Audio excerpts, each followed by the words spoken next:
তোমাদের সকলের কাছে আমার একটা জিনিস খুব জানতে ইচ্ছে করছে। আচ্ছা, তুমি যদি এরকম কোনো সিচুয়েশনে পড়ো যে তোমার বিয়ে হয়ে গেছে, তোমাকে দুবারের মধ্যে যে কোনো একবারই বেছে নিতে হবে, এখন তোমরা প্রতিটা মেয়ে কী করবে? আমাকে একটু কমেন্ট করে জানিয়ে যাবে। আমারটাও আমি বলছি আমার কি মতামত।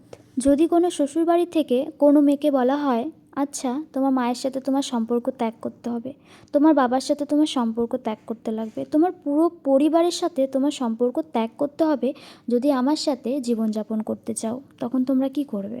আমি জানি না অন্যরা কি করবে, আমার মতামত একটাই, আমি কখনোই পারবো না যে মানুষগুলো আমাকে জন্ম দিয়েছে সেই পরিবারগুলোকে দূরে ফেলে দিয়ে চলে এসে আমি নতুন করে নিজের জীবন সুন্দর করে সাজিয়ে তুলব। এটা আমার দ্বারা কোনোদিনই সম্ভব হবে না। আমি মনে করি এই কাজটা হয়তো কোনো মেয়েই পারবে না। আমার মতে এটাই মনে হয়েছে। জানি না কাকে ভোলা যাবে, কিন্তু মাকে তো ভোলাই যাবে না, যার সাথে আমার নাড়ের টান।